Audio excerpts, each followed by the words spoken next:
Damas y caballeros, welcome back to From Across the Pond. I'm your host, Raipal Mula, and today we are joined by Chuck Moo to preview the Philadelphia Union ahead of the 2022 MLS season. Thank you for joining us, Chuck, and how are you feeling this morning? I am tired since I was up basically all night watching international soccer last night, but happy to be here. Thank you, man. Thank you. Well, perfect. There's no other place to start really than the end of last season, where due to COVID being rampant in the squad, the team fell by the slimmest of margins to the eventual champions, the New York City FC, in the Eastern Conference Final. How did the franchise and fans look back on last year? Do they see it as an unfortunate missed opportunity? I think for the most part, everyone sees last year as a successful season because, I mean, you got to the knockout stages of CONCACAF Champions League. You made it to the Eastern Conference Final all a year after coming in first in what was labeled as a fluke supporter shield, but considering the way that the team followed that up is a very valid supporter shield. And even with that loss to NYCFC in the final, where 11 guys were missing due to COVID, like, it still just says so much for the depth in the system that the Union have, that it took an 88th minute goal to lose that game. Absolutely. And I think the benefit of why they had the strength and depth and the ability to plug and play is kind of the system that they've created and the model they've created with Jim Curtin there, and really the expansion and emphasis on the use of the academy prospects.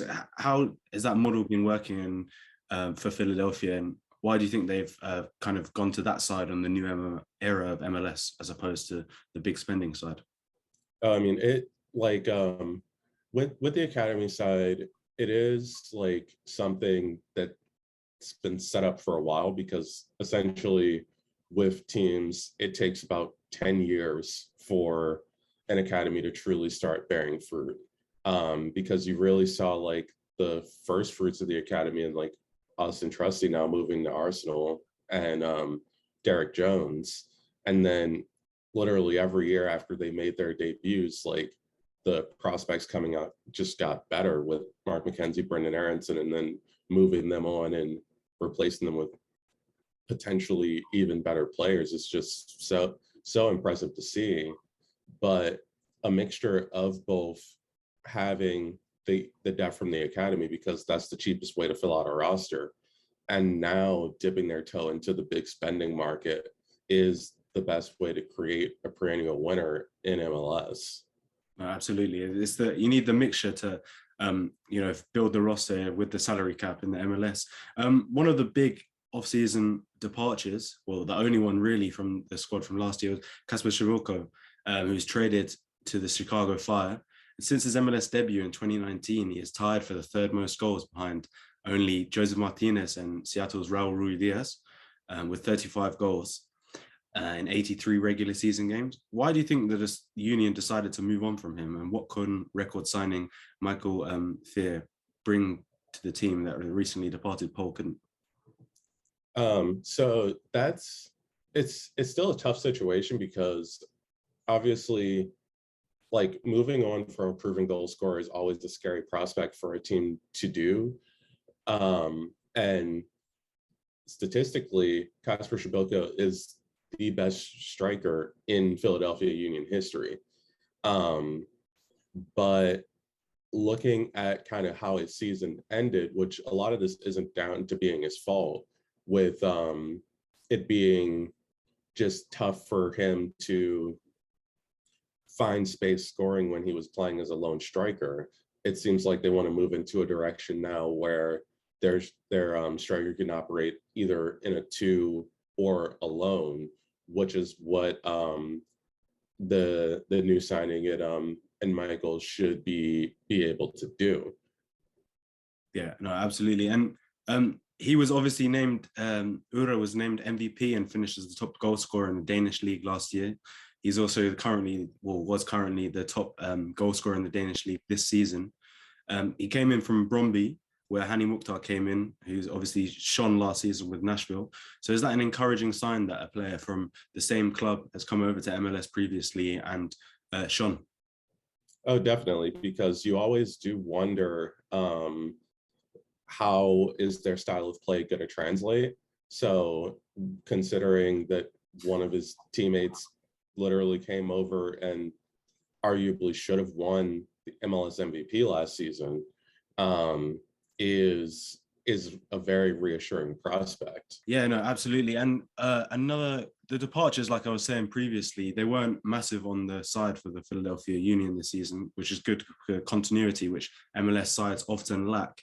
One of the players that was openly looking to depart, though, was Kai Wagner. How do you see that situation? Do you see that affecting the team at all, and do you see lasting the whole season, or maybe departing in the summer? Yeah, I mean, Kai's a funny one because literally he does this every year because like he goes out in the off season, does some interview with Transfer Market or somewhere else saying he wants a European opportunity. Teams circle around, realize he's too expensive, and then leave. Yeah. And I mean, it does feel like there's only a matter of time until someone finally comes in and pays the proper fee for the Union to let him go. But at least up until now, him angling for these European moves, he still knows that he has to perform in MLS. And at least that we've seen to the public eye, it hasn't created a locker room rift. So I still consider it a non-issue, even if he does go in the summer, which is fine because they'll find someone else to still do a good job in the role.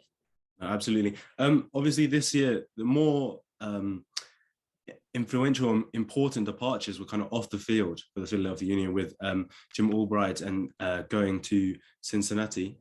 Do you see that affecting Jim Curtin and his staff at all, or is that, things are going to keep running smoothly? I like to think that things are going to keep running smoothly because over the past couple of years, as the Union have kind of grown to prominence, front office staff have been being poached. But as long as Ernest Tanner is still here, the culture and the actual vision of what everyone needs to do is going to remain. And even with losing Pat Noonan becoming the head coach of Cincinnati, literally Ryan Richter, who was working with the academy, was called right up to be by Jim Curtin's side to fulfill a similar role. No, absolutely. Lovely. It's the same thing with the playing squad. It's kind of the plug and play and just everyone being ready to step up. So Jaimiro Montero still being on the team, obviously he had some interest from South American clubs, didn't transpire in the January transfer window, might still happen before the season. But with him currently on the squad, the Union are looking to head into the season with 3 DPs for the first time in their history. How does that will that allow them to maintain their status among the elites of the Eastern Conference, especially with Nashville moving to the West? Oh yeah, I mean it's an exciting time because this is kind of the first time even that you can't call them like the penny pinching union because they are actually paying people's salaries. And even with the 3 designated players, even with getting Carranza from Inter Miami, as I'm not sure if he's going to be the second striker, bringing a more defensive bite up top or a backup. They even have like an under 22 initiative player who's making more than like your TAM designated guys. So they have gotten the message that you do need to spend to compete, and fleshed out and given Jim Curtin the most talented squad that he's had to operate with, which is funny because it feels like every year you're saying this is the most talented squad that Jim Curtin has had. But as the team gets better, that's what you should be saying. Absolutely. It's year-on-year growth, which is so important for a franchise. And they obviously won their first piece of silverware in 2020 with the aforementioned Supporters Shield. Do you think, obviously, the Leagues Cup and expanded Leagues Cup coming this year and the return of the US Open Cup present a great chance for Philadelphia to add another trophy to the trophy haul, especially given their success last year in the knockout format of the CONCACAF Champions League. They've proven their value and worth in that kind of competition. For sure. Like I don't know what to think about the Leagues Cup, to be honest. But I assume a lot of Union fans will agree with this. I want an Open Cup title. Like I was at those losses to Seattle and Sporting Kansas City, and then the loss to Houston was just brutal. Like they've been to the final three times, lost all three. Like it's time to just get over that hump. No, absolutely. And with obviously success being the goal this season, one way or another, in the MLS or in the US Open Cup, who is the team's most important player to kind of bring them towards that? Is it Jose Martinez in the engine room of midfield? I mean, I think until proven otherwise, it's probably still Andre Blake. Just because the presence that he brings in net, and the way that just him being such a safe keeper allows Jacob Glesnes and Jack Elliott to maraud upfield and kind of do whatever they want, goes a long way into improving the style of the attack. It's going to be interesting, like now potentially having a striker that you can lean on for 15 plus goals in this season, because that obviously changes things and has been the biggest thing that the Union have lacked for their history, really. No, absolutely. And who's going to be a breakout player for the team this year? Obviously, like we were talking about, a lot of youth that come through from the academy. Who's looking to be that breakout player for them this year? I think it's Jack McGlynn, because between him, Paxton Aronson, and Quinn Sullivan, who are kind of the cream of the crop of those like young midfielders coming through right now, he probably has the quickest path to first team time, because with all these games, Alejandro Bedoya isn't getting any younger, and hopefully this is the year that Jim Curtin starts to rotate him, and McGlynn offers a slightly more consistent presence than Quinn Sullivan, who's more of an attacking player, for filling that role from the start to finish in games. And then while Paxton Aronson's going to get his minutes, having two 10s in front of you who could be best 11 quality at MLS in Montero and Daniel Gazdag is pretty tough to go up against. No, absolutely. And how important is Daniel Gazdag going to be? Because obviously this season he gets a full preseason with the squad. So how influential do you think he's going to be? And obviously we often see, especially with the previously mentioned Hani Mukhtar, a bounce in the second season. Oh yeah, I mean, extremely.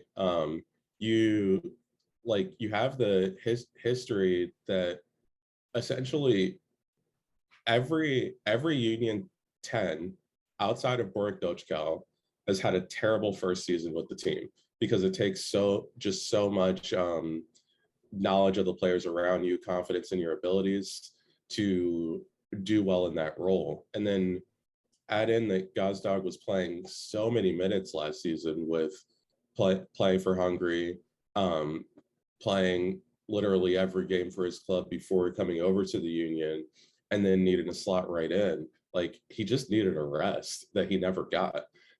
But even if the guy who ended the season shows up for an entire season, that's more than enough. And realistically, he should also be a dark horse MVP candidate this season as well.